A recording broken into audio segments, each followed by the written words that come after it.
Kyle here from allmediareviews.blogspot.com, here to do the big, the big, the book review. Which the truth is, I'll admit, I haven't read one chapter. I just skipped it, the one on the side projects.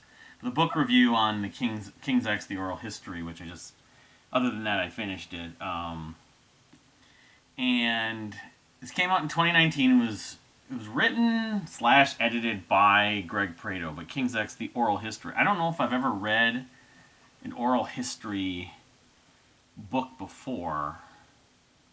Maybe. I mean, I'm not having like a long history of reading books, reading novels. I mean, I've read some. I have a Goodreads account and everything. But anyway, it's a little different. It's a little different than the Fates Warning book I just read, Destination Onward. These biography books I've read, because it really is. It's coming from the band. It's more like, in some ways, it's more like a documentary. I mean, reading the Fates Warning book was kind of like a documentary too, but it's like constant quotes from the band. It's weird how you got the three of them, and Jerry's always the one who felt like he was the most sort of soft-spoken, even keel, whereas Ty's responses, and Ty's kind of considered introverted, but his responses often were the most detailed and the most in-depth. Doug, of course, he's the front man for the most part, and he always is talking. He's very chatty. So he had a lot. So, I mean, it's kind of like the two of them, and Jerry's, I actually appreciated Jerry's comments more. I think the way I knew a lot of them and the band's perception of their music and their experience came more from Jerry than Doug and Ty. But, I mean, they're the underdog story. That's the story that I've known. I've been a fan for whatever it is, 27 years. Since, or 1997, yeah. 20, that'd be 25 years, actually. 96, rather. It was the summer of 96. But, they're a band that deserves their story to be told, and it hasn't been told. And this is a few years old. I think this came out in 2019.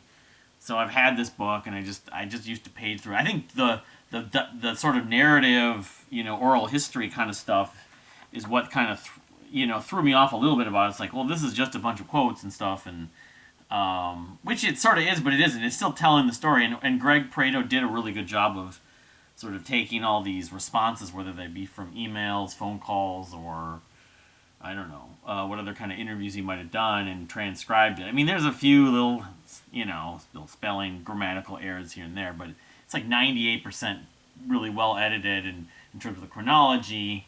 I mean, there's definitely some gaps, a little bit. There's a little bit of gaps here and there. Or, I mean, the last 10 years, of course, this came out in 2019. They didn't talk that much about the last 10 years because they were just a live act, basically, and doing side projects. But, I don't know.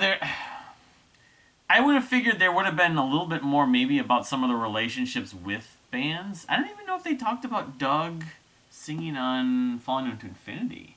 I don't remember. They did address like the whole grunge thing to an extent.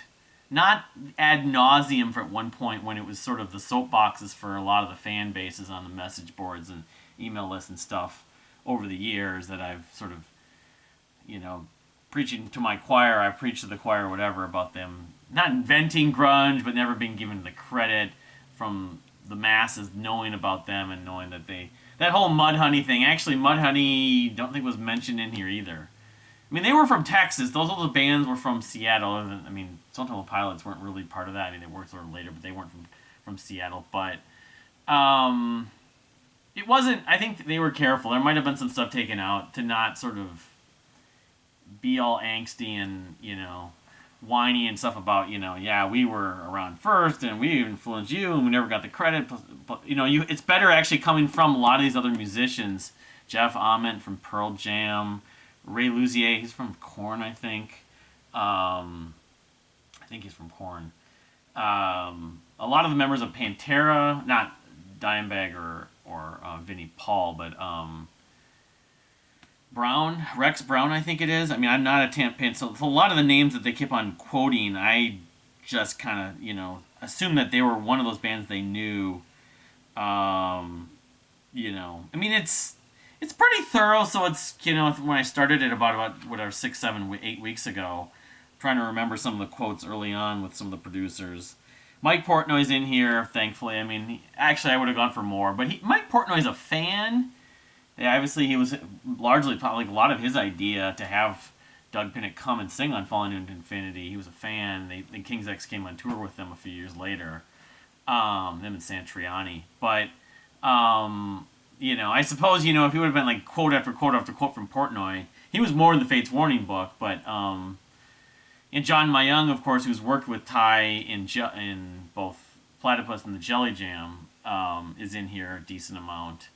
Brian Slagle from Metal Blade. I mean, there's a lot of names in this book, sort of from the prog home base. I mean, I think that's one thing that this book definitely does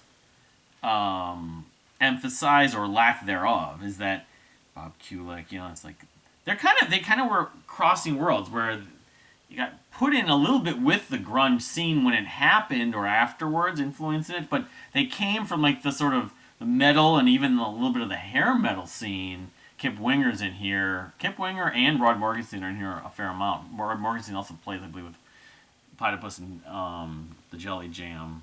Pretty sure. But I forget what I was getting at. I lost my train of thought. Well, Christian Nesmith, yes. I mean, he directed videos on the Smudge video, and then I guess he did a couple of videos, like official videos for XV. So, that kind of hit home. Oh, that's what I was trying to emphasize. The prog rock community, per se, while a lot of them have always liked King's X, they've been on Inside Out Music, which is a progressive rock label. They are never been considered fully a prog band. They're sort of, I hate the term prog adjacent. I hate all these related terms. Prog related, prog adjacent, semi prog, alternative. I hate all like super different terms, but that people use prog adjacent. There's sort of elements of prog in their sound, but they don't really talk that much about how their music was progressive rock. It was more about rock band like the Beatles, rock band with, funk and groove and soul, and the metal part of it, even though they weren't a metal band. So it's a little bit of an educational aspect for me to read about their perspective and a lot of the insiders.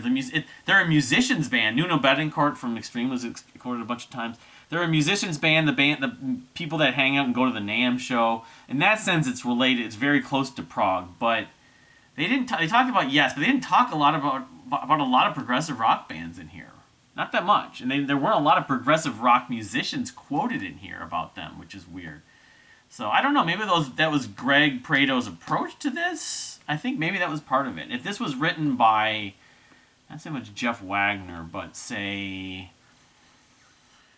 Rich Wilson or someone like that, or Jordan Blum, one of these people that have done a lot of maybe more overtly prog rock writing, there probably would have been more quotes from like Steven Wilson. They did tour with Porcupine Tree once. He would have been maybe quoted in here. And there's more of the names that the progressive rock community knows probably would have been included in here. But yeah, it's fine. I would have liked to have seen some mention of Kevin Gilbert or even Jeff Buckley. I know that both of them, especially Kevin, they knew they had some level of fandom or whatever. The other one was Jimmy Necco, which I swear to God, and I've never seen this repeatedly. I should have asked Jimmy. I could just ask him on Instagram sometime. That it was around not the time I got into Hours, but not that long after that. I want to say mid to late 2000s. Probably late 2000s. I got into Hours in 2005. That Doug Pinnick was quoted about saying how much of a fan he was of Jimmy's, or it's like that guy's got, pipes or something. I saw some quote or read someone reference Doug. I should just Google talking about Jimmy and talking about Hours. But then I remember a later time trying to find it or bringing their name up or something, and then I was getting goose eggs. I was getting like crickets. So I guess I'd be curious because there's a similar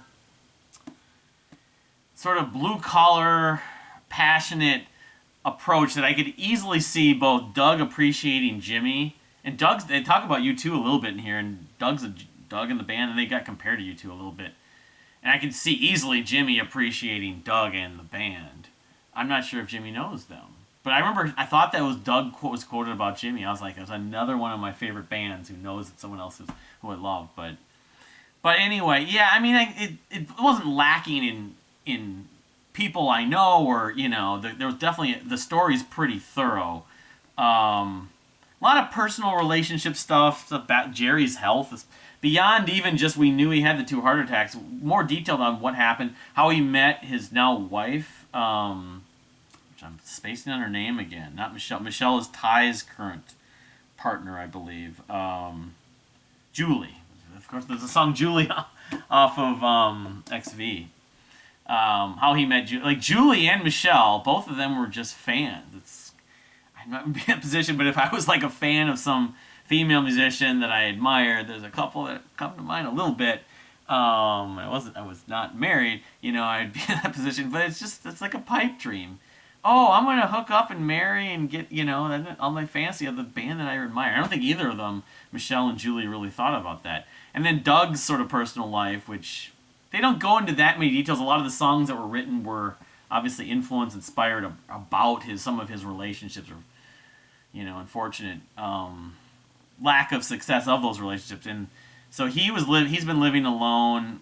And then I guess Jerry and Ty had periods of time where they were alone too for a long time. It's interesting. Like, if this book had been written 10 years before, they would have been. So I don't know. It's weird about one of those things, like the rock star lifestyle, even though they never had that big success, never had that sort of grounded long-term relationship that you'd want them to have. But I guess they're doing fine. And Doug, he's happy with what he living out in LA now. So but yeah, I'm glad I finally read it. I don't know if there'll ever be another one. I am looking forward to the documentary whenever that comes. Hopefully next year, since the new album's out, and there might be another King's X album. So they could do a redux and update it with some quotes about the last few years if the documentary and another album comes out, because they wrote enough music for the newest album, or the album they were going to release, that could have been a double album. So. But, yeah, so I don't know. I have these other books. I have the Marillion one. I have some other ones that maybe I'll go on to. I've got sort of a little bit of a reading bug. Partly because I need to kill time when I'm waiting for stuff. Like my wife is shopping, or I'm waiting for my food, or something like that. So, Cloud Cult. You can look at I got that Marillion one. I found this Rush book right here by John Collins that I never read either. I read many years ago when I was in college, the Bill Baniskiewicz Rush book. I think it's called Visions. I love that book. But that was, whatever. That came out in the late 80s, I think. It was around the time of Hold Your Fire or Presto. But, yeah, this one I haven't read. But yeah, this Cloud Cult book that came out a few years ago, should have read this. And then the other thing is, yes, I've got another Jeff Buckley book. I've got this book, and I have the Dream Brother book, 33 1/3.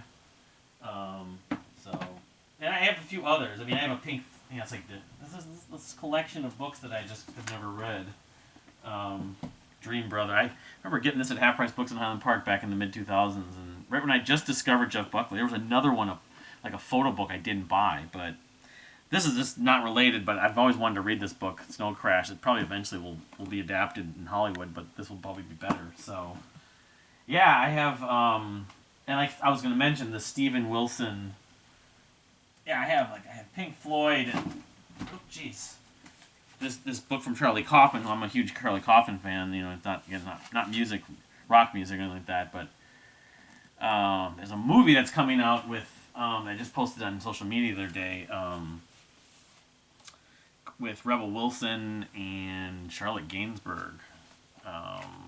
The Almond and the Seahorse, I think. That kind of reminds me of Charlie Kaufman. It's about someone who has amnesia. And I have this Pink Floyd book and Queen book that I've just paged through a few times. Those are coffee table ones, but I'm not a massive book collector and reader. But I was just to mention, Steven Wilson put out a sort of a biography, but it's not a typical biography. And there's nothing, I guess, in it about Casey Crescenzo and the Deer Hunter when they toured with them, but not to get into too many details, but I was thinking there might have been. I'm just asking some people, but that may be coming my way as like a holiday gift or something. But anyway, have you read any good books recently?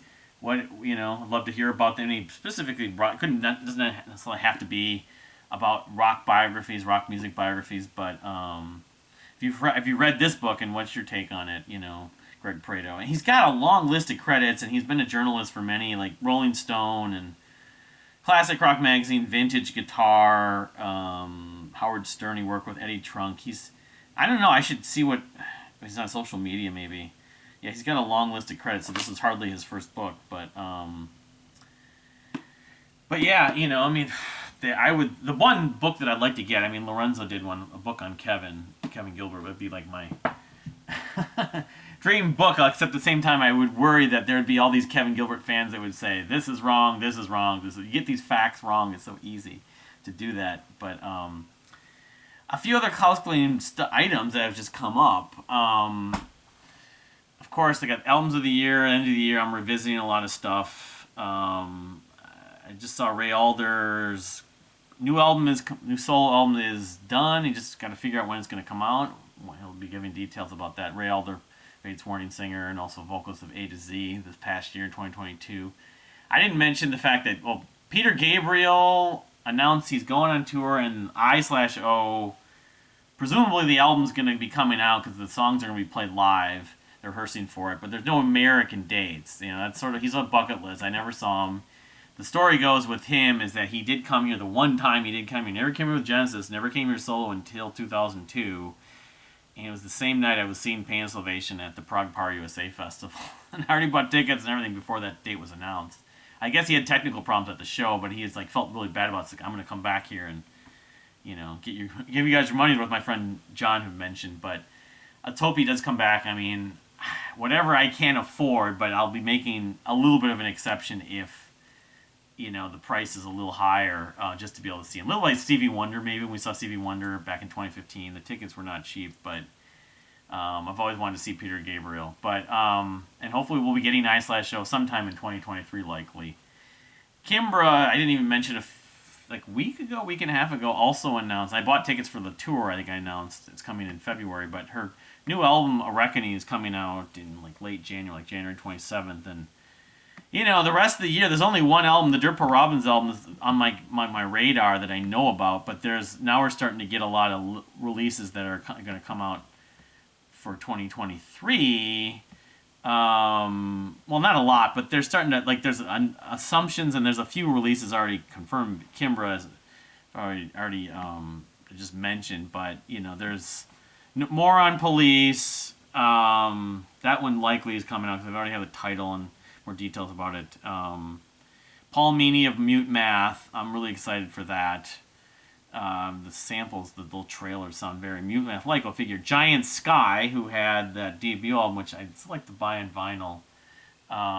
It's self-titled.